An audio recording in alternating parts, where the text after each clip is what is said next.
AI is coming. It's going to take over. We just hope it's nice. So it's a double-edged sword, right? Could be the savior or the destroyer. There is a version of this that gets scary really quick. It's the age of AI, and what a time to be alive.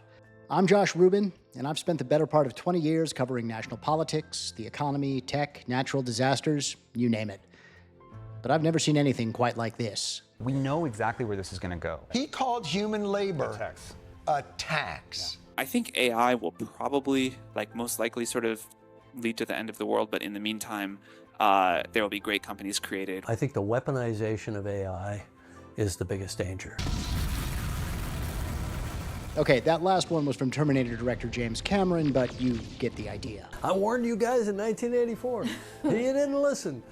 At the same time, our information ecosystem of trusted tech journalists, well, they're all out of work, and credible information has become increasingly hard to come by. We're left with hype merchants promising utopia and prophets of doom declaring that the end is nigh. Yeah, only 20% chance of annihilation. That's a lot better than I thought. It's a lot. But despite that, y'all still need to ship product. The breakneck speed at which we are moving. We are getting capabilities to build things that were never ever possible before. If we commit to one thing in 2 weeks, it could easily be obsolete. The amount of productivity that you can get out of it is staggering. But if you're missing anything critical in that whole flow, you're just driving a Ferrari into a ditch. When ancient explorers reached the edge of the known world, they left a warning on the map. Here, there be dragons. Today, the old maps are useless. We're all back at the edge of the known world, and I think it's time to go hunting dragons.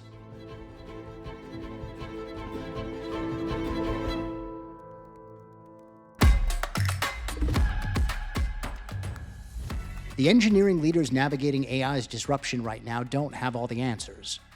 They're drawing the map as they go, and they're using AI tools to do it. I'm keeping up with everything because I got myself basically a set of assistants that help me keep up with stuff. You kind of have to be consuming this stuff on a daily basis. But for Rob, in order to actually... the territory he's most unsettled about isn't his job, it's his kids.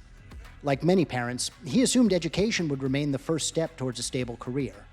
Now that advice feels like it belongs to another economy entirely. What is education even going to look like? I have no idea what their careers or what college is going to look like for them. That tension between honest uncertainty and refusal to be paralyzed by it ran through the first 100 interviews we've conducted for the CTO Studio.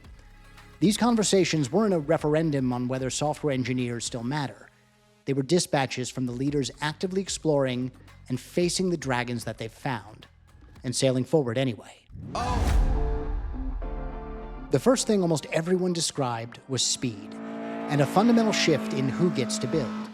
AI has inverted a decades-old assumption. For so long, it has been, your idea is worthless. It's only if you can execute it and make it a reality, then it's worth something. That paradigm is completely flipped.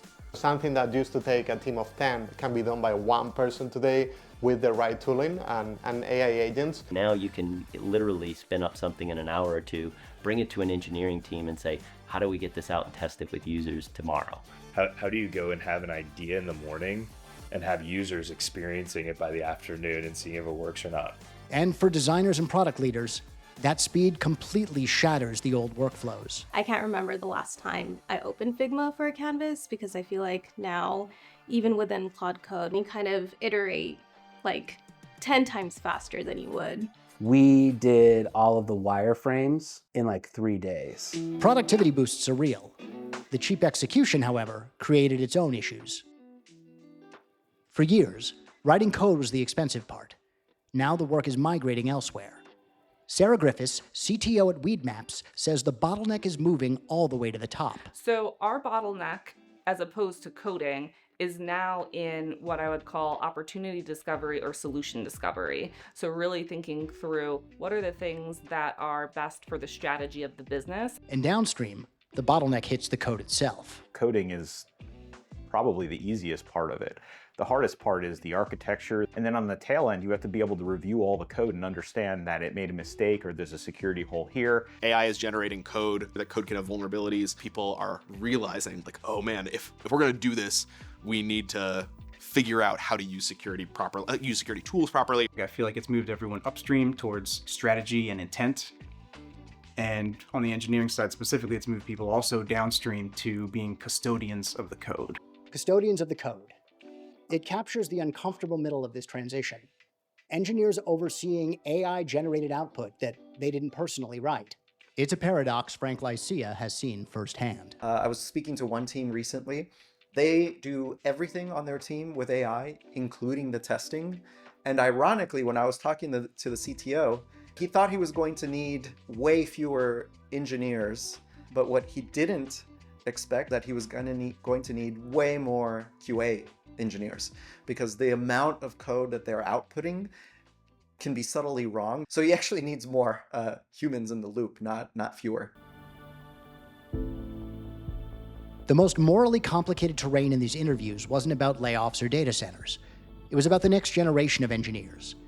If AI tools are outperforming juniors at producing straightforward code, what happens to an industry built on talent and pipeline development? In order to be a senior engineer, you need to be a junior engineer. What I'm seeing with junior engineers, they're kind of following along. How does somebody get to actually understand how to build a large distributed application, right? Do you learn that without actually going through the steps of actually writing the code? If companies optimize away from the first rung on the ladder, where are their seniors going to come from? I think to say that we won't need junior engineers is not the right framing. Because the path to a junior person being unbelievably impactful feels much shorter in agentic era than it did prior to that. And in this agentic era, the biggest change is that the new SDLC has no fixed frame. Scrum, Agile, stand-ups, sprints, they aren't dead, but they are changing. The rituals were built for a world where code production was slow, and that world is dissolving into something entirely new. Scrum in general, that's in 1993. Over 35 years old. Do you know anybody that uses a 35-year-old computer or cell phone? Definitely not. The days of writing the perfect spec and throwing it over the fence for an engineer to implement in a silo and just decide if the PR is ready to merge or not are completely dead. Instead of taking hours and hours with the wheel, they're typing in a bunch of specifications, a prompt, hitting enter, letting the machine do its thing, and come back in a few hours and it's done. Context has always been king. The AI and the agents are shining a spotlight on this, right? Because if you don't have that context, you produce slop quickly. If you have that context, you change the game. I think the most profound thing is that in this age of abundance, it's the CTO's job to make sure that we don't get too fat. The new SDLC is currently a system of judgment under continuous revision. Best practices are invented and discarded at an alarming rate. Everyone agrees that new frameworks need to arise, or we're all going to iterate ourselves to death. The most revealing thing about these interviews wasn't that the leaders all agreed. They often didn't. Some were hiring, some weren't. Some saw agents as the next abstraction layer, while others saw it as a possible attack vector. What they shared wasn't a doctrine, it was a posture. Eyes open, moving forward, and honest about what they didn't know.